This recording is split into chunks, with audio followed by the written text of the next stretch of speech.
दोस्तों आज के इस वीडियो में हम बात करने वाले हैं नॉर्थ कोरिया के थर्ड क्लास जॉब्स के बारे में।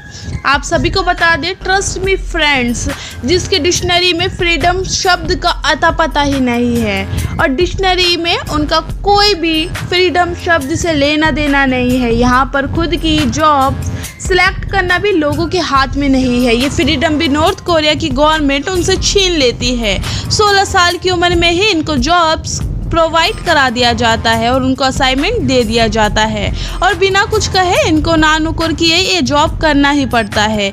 यहाँ पर शॉकिंग किम जॉन भाई ट्रैफिक लाइट्स के लिए भी ट्रैफिक लेडीज से करेक्ट कर रखा है, क्योंकि हरियाली आखिर किसको पसंद। तो दोस्तों और समय नहीं गवाते हैं और सीधा वीडियो के टाइटल पर आ जाते हैं। आज के इस वीडियो में हम ऐसे यूजलेस जॉब के बारे में बात करेंगे और वो नॉर्थ कोरिया में एग्जिट करते हैं। Number 1, stone lady. अब दोस्तों क्या आपने कभी भी किसी को पत्थर पॉलिश करते हुए देखा है? जूता पॉलिश तो आपने ऑफ कोर्स सुना होगा, लेकिन पत्थर पॉलिश ये क्या है? लेकिन नॉर्थ कोरिया के कुछ अलग ही तौर तरीके और मान्यता है और हमें इसके बारे में पता भी नहीं चलता अगर ये वीडियो अपलोड नहीं हुआ था।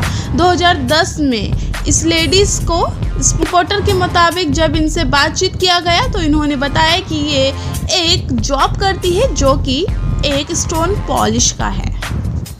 रोजी रोटी के लिए लोगों को ना जाने क्या क्या करना पड़ता है और साथ ही नॉर्थ कोरिया ये भी नहीं चाहता है कि बाहर के लोगों को ये सच्चाई पता चले।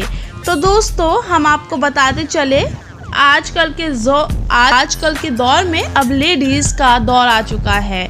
Number 2, traffic ladies. क्या दोस्तों आपको पता है कि नॉर्थ कोरिया में एक महिला का ख्वाब होता है ट्रैफिक पुलिस बनना, लेकिन इन लेडीज को खुद की जॉब किंग जॉन सेलेक्ट करके देते हैं, तो जाहिर सी बात है कि ये काफ़ी रिस्पेक्टेबल जॉब होती है अपने आप। और ये ट्रैफिक लेडीज़ के एक बार ड्रेसिंग सेंस की तरफ देखा आप अपना आपा खुद ही खो दोगे। इतनी गॉर्जियस इनकी ट्रैफिक पुलिस होती है कि किंग जॉन इनमें से खुद सेलेक्ट करते हैं। जो सबसे ज़्यादा परफेक्ट लेडीज़ होती हैं उन्हीं को ये जॉब प्रोवाइड करते हैं।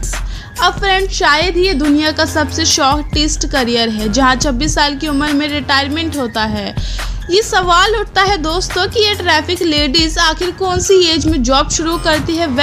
16 ईयर के एज में ये एलिजिबल बन जाती है ट्रैफिक हैंडल करने के लिए, मतलब स्पोर्ट्स के लिए। अब ये बस 10 साल का स्मॉल करियर है और आपको बताते चले कि खूबसूरत होने के साथ साथ 5 फुट 6 इंच की ये लेडीज़ होनी चाहिए। अब हमारी समझ में ये नहीं आ रहा है कि ये ट्रैफिक लेडीज़ का सिलेक्शन है या फिर होने वाली बहू का। ये जॉब सिर्फ 300 लेडीज़ ही हासिल कर पाती है, वो भी किंग जॉन उनकी मेहरबानी पर जो भी है ये काफ़ी यूजलेस जॉब है, क्योंकि जब सड़क पर गाड़ियां ही नहीं होगी तो ट्रैफिक लेडीज़ किस काम की। इनफैक्ट इन्होंने ट्रैफिक लाइट्स को भी रिप्लेस कर दिया है। Number 3, hair dresser. जी हाँ दोस्तों, जब हम हेयर ड्रेसर की बात करते हैं तो नॉर्थ कोरिया के हेयर ड्रेसर, क्योंकि कस्टमर यहाँ पर सिर्फ अपने स्टाइल को लेकर डिमांडिंग तो बिल्कुल भी नहीं कर सकते हैं और कहते हैं ना कि भगवान सब देख रहा है, लेकिन नॉर्थ कोरिया में किंग जॉन की गवर्नमेंट सब देख रही है। यहाँ तक कि आपके हेयर स्टाइल से लेकर आपके बालों का लेंथ सब कुछ देखा जाता है।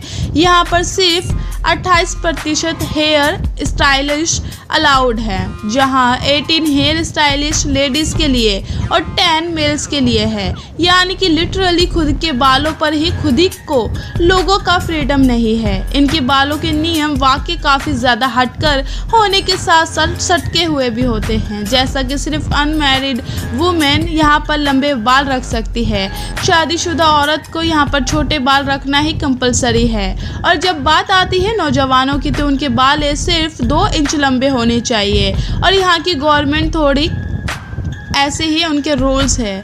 अगर उनके सर पर बाल है तो वो सिर्फ इतना ही कर सकते हैं और सिर्फ यहाँ के हेयर स्टाइलर को कभी भी किंग जॉन उनके हेयर स्टाइल कॉपी करने का साहस नहीं कर सकते हैं, क्योंकि वो खुद का उनका ट्रेडमार्क स्टाइल है। समझ लो जिसने भी किंग जॉन के स्टाइल को कॉपी किया, समझ लो अगले दिन गया सीधा ऊपर। Number 4, rice respected. दोस्तों अगर आपको लगता है कि किंग जॉन को सबसे खतरनाक बीमारी है तो वो जॉन के पापा जो थे केम चोम ची, ये एक्चुअली काफ़ी ज़्यादा स्ट्रिक्ट कंट्रोलिव थे।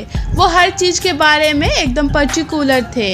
एक एक चीज़ से लेकर एक एक दाने की वो खबर रखते थे, यहाँ तक कि चावल के दानों को भी वो नहीं छोड़ते थे। ये बात हमें किंग जोंग के फादर से ही पता चला है कि वो खाने के बारे में बहुत ज़्यादा चूज़ी थे, खासकर तो चावल को लेकर, जो उनको बहुत ज़्यादा पसंद था। जिसके बाद इस जॉब को भी प्रोवाइड किया गया। इस जॉब में आप चावल को बॉईल करने से पहले एक एक दाने अपने हाथों से रिस्पेक्ट करने होते थे। खराब और चिट दानों को अलग करके वो अच्छे दाने ही आगे कुक को पास करते थे। भला ऐसा भी कोई जॉब होता है? ये हमने कभी नहीं सुना, और ये हम बिल्कुल नहीं जानना चाहते कि क्या हुआ होगा उस इंस्पेक्टर का अगर गलती से भी एक खराब चावल का दाना किंग जॉन के फादर के प्लेट में गई होगी तो। Number 5, entertainers. जी हाँ दोस्तों, जब किंग जॉन की हो रही है तो हम आपको बताते चले कि इन्होंने एक और जॉब का निर्माण किया नॉर्थ कोरिया में, और वो था लाइफ ग्रुप एंटरटेनमेंट का, जहाँ सिर्फ खूबसूरत से खूबसूरत यंग लेडीज ही चुनी जाती थी। इनफैक्ट कैपिटल सिटी में भी एक हॉल होता था जहाँ पर किंग के आधार पर होता था। किसी भी वक्त इस शो को अनाउंस कर दिया जाता था अपने एलिगेंट ट्रांस मूव और सिंगिंग से ये सबको एंटरटेन करते थे। और जब किंग जॉन्ग के फादर यहाँ से चल बसे, इस जॉब को भी रिमूव कर दिया गया। और ठीक अपने पापा की नक्सली कदम पर चढ़ने वाले किंग जॉन्ग ने भी अपने एंटरटेनमेंट के लिए एक ग्रुप एंटरटेनमेंट रखा था। वेल दोस्तों, हम आपको क्या कहना ये परफेक्ट होगा कि जैसा बाप वैसा बेट। फ्रेंड, अगर आपको ये वीडियो पसंद आया हो तो वीडियो को लाइक कर दीजिएगा, और साथ ही अगर हमारे चैनल पर नए हैं तो हमारे चैनल को सब्सक्राइब कर दीजिएगा इस तरीके के इंटरेस्टिंग वीडियोस पाने के लिए। Thank you for watching.